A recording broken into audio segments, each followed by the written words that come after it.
I'm a DJ boy, going to Dcentral, minting NFT, from the DeFi, being crypto poor but JPay rich. Sheesh. Awesome. Thanks everybody for joining us. I'm very excited to really discuss more focus on celebrity NFTs and big brand NFTs today. We have about 30 minutes. Let's start off with some brief introductions, and we'll start with you. Yeah, so hi everyone, I'm Cooper. I'm the Chief Technology Officer at Calaxy. I've been working in crypto full-time for about 5 or 6 years now. Prior to being the CTO at Calaxy, I was early team member at Hedera Hashgraph, which is a public layer 1. And Calaxy is an open social marketplace for content creators and celebrities. Notably, we're founded by Spencer Dinwiddie, who's a professional basketball player on the Dallas Mavericks. We also have a pretty impressive advisory roster, including Rohan, the founder and CEO of Dapper Labs, and Ezekiel Elliott, the running back for the Cowboys. I'm sure we'll talk a little bit more about what Calaxy does and where we fit into the marketplace, but very excited to be here. Hi, my name is Daniel Moncada, better known for Breaking Bad and Better Call Saul. I'm an actor. Thank you. I'm also the Chief Branding Officer of MemeNFT. It's a marketplace that just went mainnet yesterday. And I'm a crypto and NFT whore. Oh, it's my turn? Yes. I'm Daniel. Hello. Not him. Yes. I'm just a DGen, and I'm here. MemeNFT is the people's marketplace, so I'm just one of the people, and just trying to make sure it stays for the people as much as I can. He's being modest. This guy's he is a very smart dude, I could say. You guys will hear him. Mine's not working. Hello, everybody. I'm Jonathan DeLucia, aka FullyVoxxed in the crypto space, the voice of crypto. I'm the CEO of MemeNFT and co-founder on the Grandma Abe Spa Club. Awesome. Thanks for the intros, and thanks everybody for joining us. I want to kind of get started with a more kind of high level question for everybody here, and really, I wanted to know, what are your thoughts on the current celebrity NFT market? And we've seen a lot of ups and downs. We've also seen a lot of rug pulls. So in your opinion, where is it headed for the next 1 to 5 years? Yeah, I guess we'll start with me. I don't know. I mean, NFTs aren't really new, right? They've been around since 2017. The idea's been around a little bit longer than that. I think the kind of recent hype cycle that was fueled by Dapper and NBA Top Shot did result in a lot of probably less educated people moving into this space. Not that they don't have the ability to educate themselves, but I think a lot of the rug pulls and scams and not as successful projects really come from celebrities and professional athletes not having an adequate or competent team around them. I don't think that the people who are participating in NFT drops that end up being a rug pull are any fault of their own necessarily, outside of not doing proper diligence on the team that they're working with and the teams that they choose to work with beyond that. So I think as we kind of move past this initial hype cycle and we look towards the future, those teams that are very successful at pulling off celebrity-focused drops will become more apparent, and it'll be harder to choose to work with bad actors. So I really see kind of those reputations for who celebrities choose to work with as still being established. And I think that the celebrity NFT space is obviously not going away, right? It's not going anywhere. And so, yeah, we're excited about it, but we are going through, I would say, standard growth concerns, growth issues, and kind of weeding out the people who may not necessarily deserve to be operators in the space.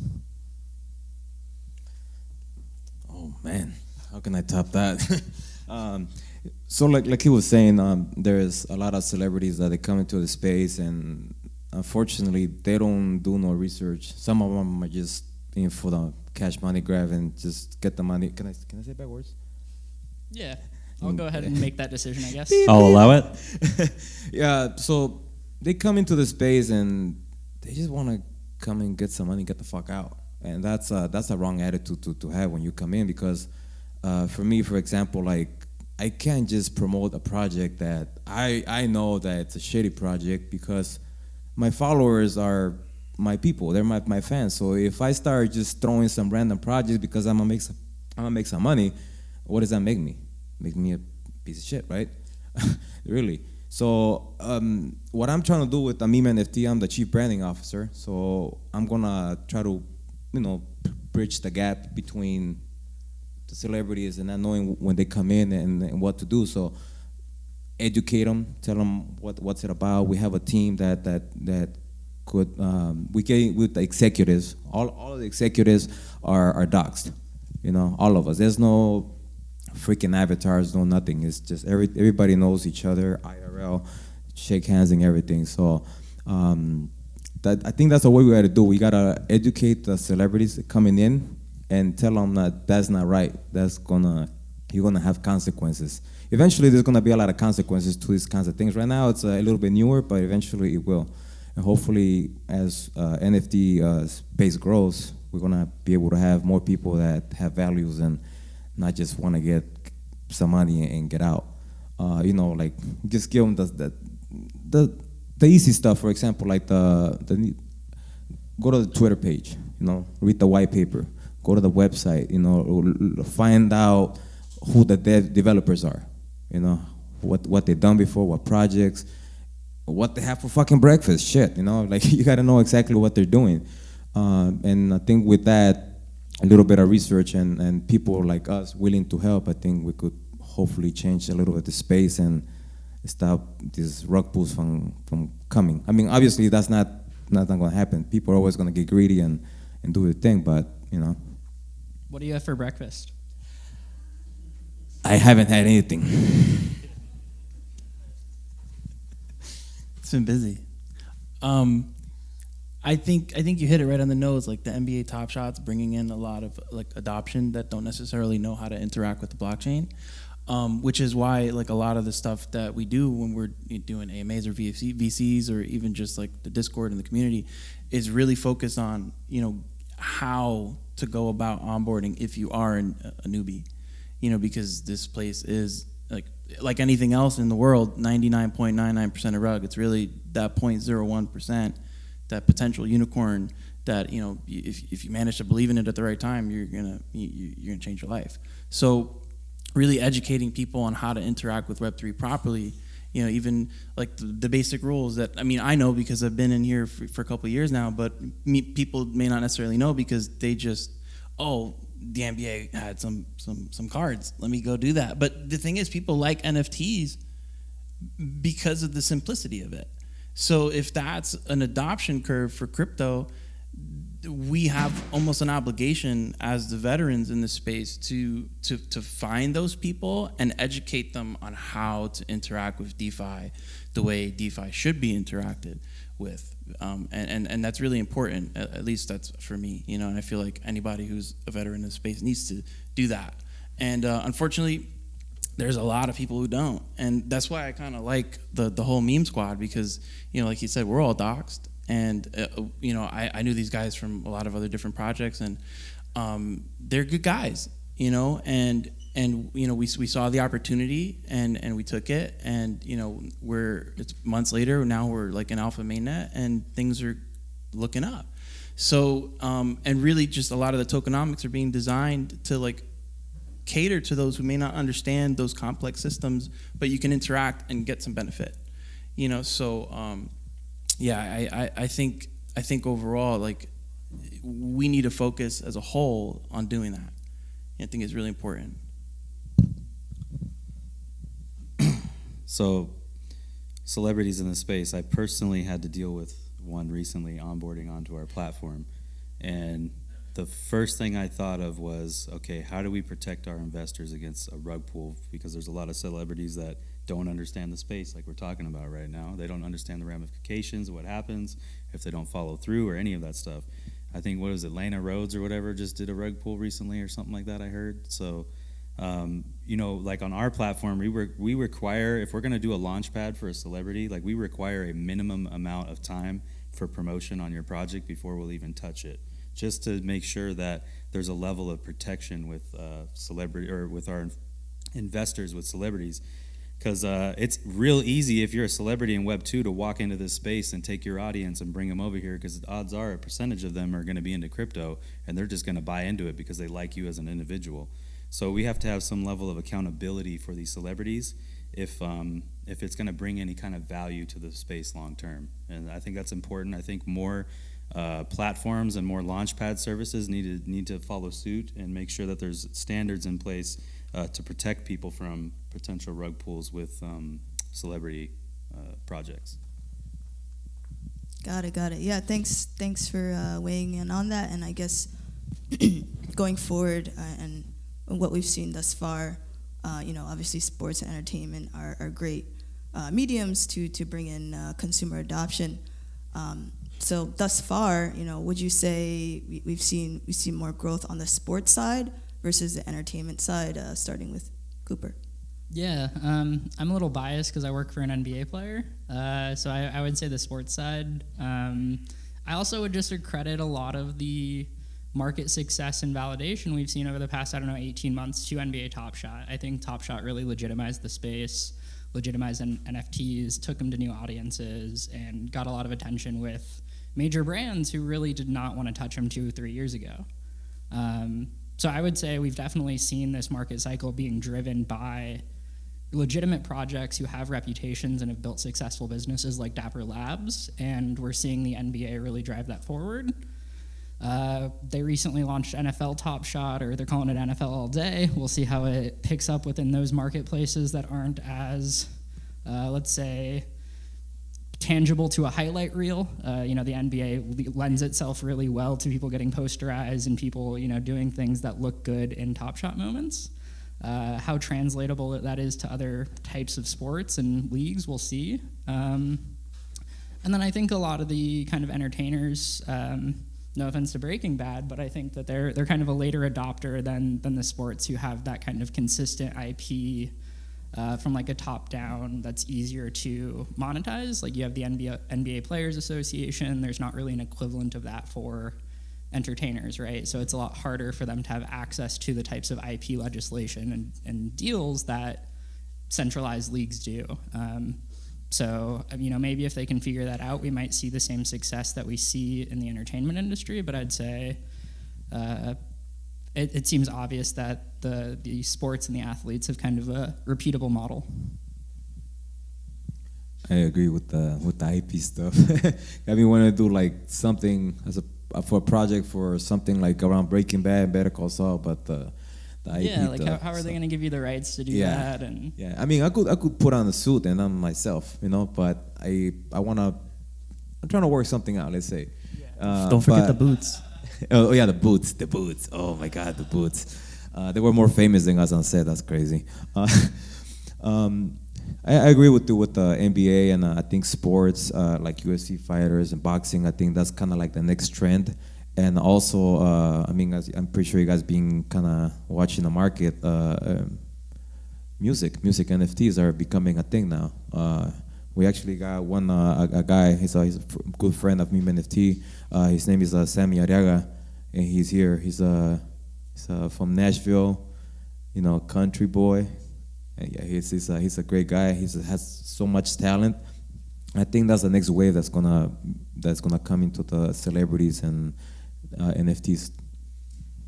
I think as far as what you said is the current, but when we talk about the future, and especially when we talk about like decentralization of everything, I think like Label DAO, like Movie DAO, like the stuff that generally is like, oh, the Academy, or oh, the labels. Like we have the power to just disrupt that because we have the distribution system. It exists. We use it all the time. We flip JPEGs, right? We can use that same thing to put an NFT music artist on the map. I feel like the next Madonna is gonna come up through Web3. I feel like the next Lady Gaga is gonna come up through Web3. Like some of our like most talented like music NFT musicians, like Violetta, she hit number 1 on OpenSea last week, minted out. Like number 1 music NFTs on OpenSea. Like that to me says that like the future is upon us. Like, you know, we know what the trends are now, but you know, the network effect of PFPs, the network effect of something like, you know, the sports industry, those were first movers. But if there's anything that history tells us is music is always one of the biggest disruptors. When they come in hard. And I think we're gonna feel it. I think the next wave is music NFTs. I think after that, like stuff like, you know, how easy would it be to create a DAO, and instead of going and getting funded for a movie, the people are funding the movie, and in the box office, like whatever comes in from the box office goes to the treasury, goes to holders. You know, like that to me is the future I want to see. At least I want to see all the ivory towers just crumble, and the power of the people. You know, like we're holding the number 1, you know, movie in America. Like it's not held by, you know, somebody who bought up 80% of the company and is going to get 80% of the revenue. No, like hundreds of thousands of people are going to be participating in the creation of that movie, and then it's going to hit, and it's going to hit different. And I think it's going to be a lot of harder work. You know, it's not going to be something easy, and it's definitely going to test some things. But if we're not pushing those boundaries, like what are we doing? You know? That's exactly what I'm kind of. That's why I'm so much into the NFT space and crypto, because I want to one day be able to do stuff on my own. You know, I think it'll inspire people that there's not only one way, but you know, if you're smart, you do your research, and you surround yourself with great people like my buddies over here and Mr. Cooper, that is possible. So, sorry, I didn't mean to cut you off. I just boom. Oh no, it's all good. How many, show of hands in here, how many people do Twitter Spaces? Right? Okay, just to go back to the original question, athletes are all over Twitter Spaces in the NFT space. Crazy. I do hosting on Twitter Spaces. I talk on Twitter Spaces all the time. Just, you know, blockchain education, trying to get people, bridge the gap between Web 2 and Web 3.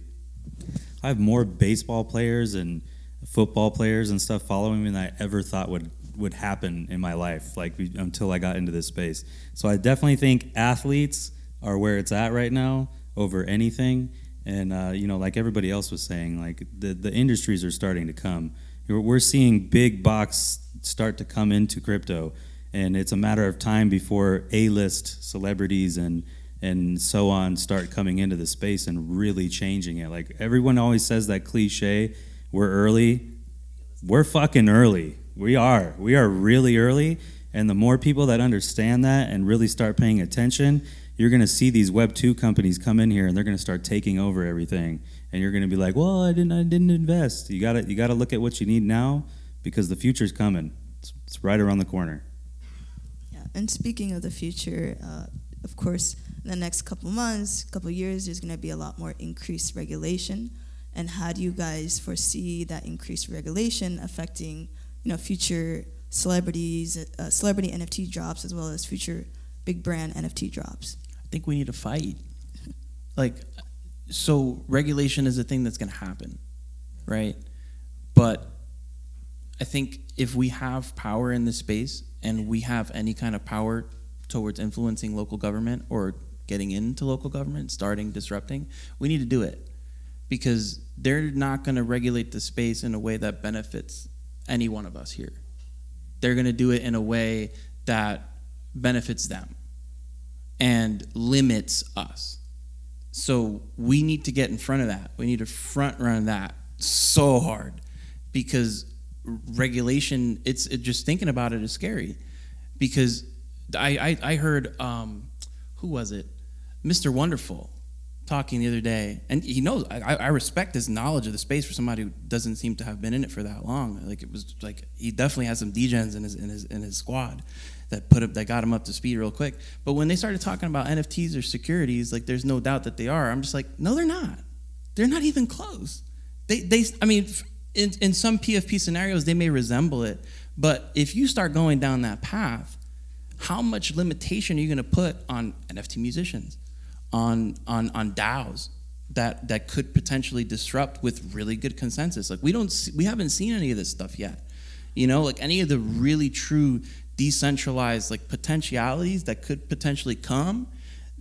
If we don't get there before they regulate us, like we're taking a huge step back in Web3. And I don't want that to happen. I don't want to see that at all. I want to see us moving forward, and I think it takes a little bit of fight.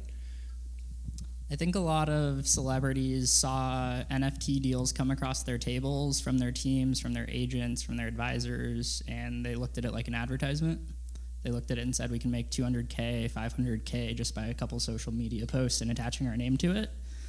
And I think that's what a lot of people did. And they're opportunistic, and hopefully they got paid well. But I think when you go back to thinking about rug pulls, as soon as some of those celebrities are hit with securities fraud or other types of legitimate consequences from regulators, that's going to change really fast. If you're found guilty of securities fraud, you're never able to trade in most securities markets again. Like, was that worth it for a 200K deal that you thought was an advertisement, essentially?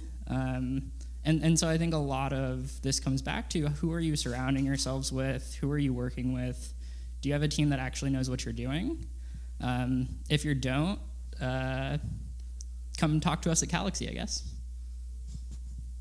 Yeah, and so That's a nice pitch. overall, like for a big brand looking to get into the NFT space, a big celebrity looking to get into the NFT space, you know, is there like a overall advice that you generally would give them for how to navigate? Be transparent. Well, it's tough to say, right? I mean, you got to talk about brand identity, brand awareness. Like, that's one of the biggest things when you come in here. And just because you have a huge following in Web 2 doesn't mean that's going to transpire over to Web 3. I see people all the time on Twitter with their 5,000 followers, and then I look at their Instagram and they have like 400,000 followers, and it doesn't quite transpose over. So you gotta pick what you want to do, and you got to just run with it. But you have to do your research. That's the biggest problem. A lot of these people are like, oh, they're making money in crypto, I'm going to start a project. And that's just, anybody can do that, but that's how something starts and fails.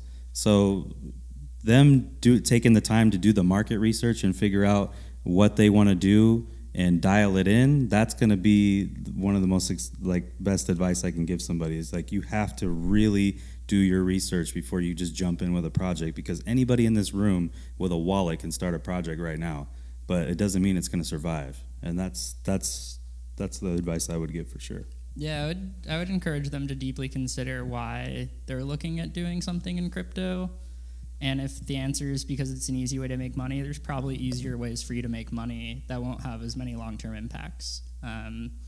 If you want novel, more interconnected ways to talk to your fans and to your community to build a tribe, Web3 is probably a good toolkit for you. But if you're just here because you need a check or you're struggling or you want to stay relevant, go find a better agent or something, because there's probably easier ways. Got it. And just real quick, I guess we have 2 minutes left. In your opinion, what industries and big brands are best positioned to take advantage of the NFT trend now? We've seen Gucci do an NFT drop and a couple others, so just curious to hear your guys' opinion. Okay, so for me, I'm going to take this one. I'm a big gamer, and as we all can see, play-to-earn games are starting to take over. Everybody's getting into play-to-earn, right?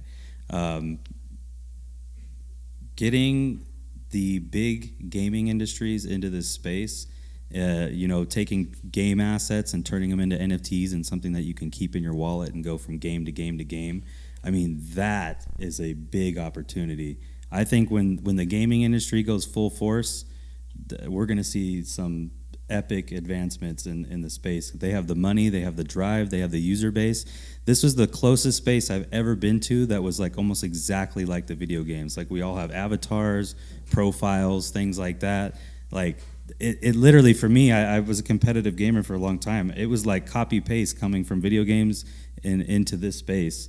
And when those companies, because Ubisoft tried to enter recently and they got shitted on from their community. Just, they hated the idea because they don't understand.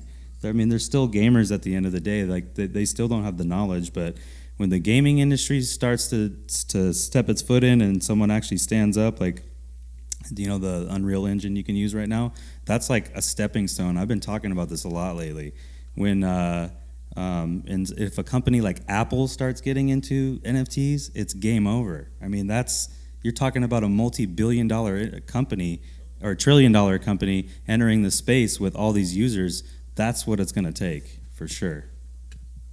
I would say the things that I'm most excited about are brands that already have really well-established communications with their audiences, with their user bases, those that will reach out and try to get you into their NFT club or their group or to buy their drops, that aren't doing that to make money, but to actually open up new lines of direct-to-consumer marketing.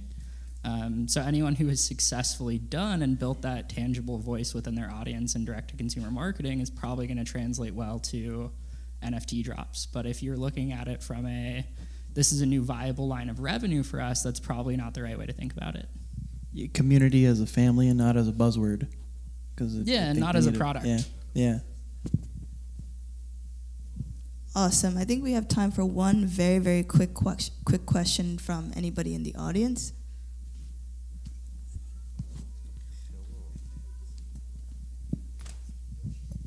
Thank you. Found this really interesting. So I guess this is more related to the film in particular, because I've actually worked on a documentary relating to NFTs that was filmed at ETH Denver, and there was a lot of interest in it. But one of the things that we've been struggling with is, exclusivity versus inclusivity. And how do you think that plays with Web3, and also just providing access and education and content, like having a 10,000 collection balanced with something like, say, Netflix, and how does Web3 sort of battle Netflix and Apple and all these people with these massive user bases if we're focused on exclusivity? I think that's a conundrum. Like, I have an opinion. Like, it's probably the only absolute I'll deal in, and it's until we decentralize social media, like, nothing is really truly decentralized. So, those platforms, those social platforms like Netflix, or even start going to like actual social media platforms like Twitter, Facebook. Like, once we tackle those and really make decentralized autonomous versions of them, we'll really start to see the breakdown of the ivory towers in the world and really be empowered as decentralized communities. So I think inclusivity over everything. Like, I get the rarity thing, I get the exclusive stuff, like, I get it, I understand it. It's great for number go up technology. I play those systems all the time. But is it what I truly want for the future? Like, ask me on Tuesday, I may feel a different way, but. Yeah, I think you highlight kind of the juxtaposition between Web3 wanting to be for the community, bottom up, grassroots, right? Anyone can do this, anyone can get into it. And then kind of like the top-down reality of dealing with a Netflix or a movie production studio or someone who ultimately calls the shots at the end of the day. I don't think anyone's really successfully figured out what that looks like for top-down organizations to be successful in Web3. You're kind of asking them to decentralize themselves in a way, and a lot of times with publicly traded companies, that doesn't go over well with shareholders. So I think it's a really unexplored space, but whoever can figure that out for the Netflixes, the Warner Brothers of the world, et cetera, is going to be really successful. But there's just precedent, right? Like Kodak was the biggest film producer in history, right, in the world, and they had an option to go digital, and they didn't, and they ended up in bankruptcy because somebody beat them to the punch. Amazon, what did they do? They built a bookstore, and then Bezos said, burn the bookstore down and create the digital version of it because we're going to wreck ourselves if we don't. And they ended up top dog in the world because of that. So I think, like, if you're looking at that problem, like, you have to take those precedents into consideration. You're either going to be Kodak or you're going to be Amazon. Decentralize yourself or get the fuck out. Like, seriously. On that note, thanks everybody for tuning in, and unfortunately the panel is over. Yeah. Thank you. Thank you. That concludes.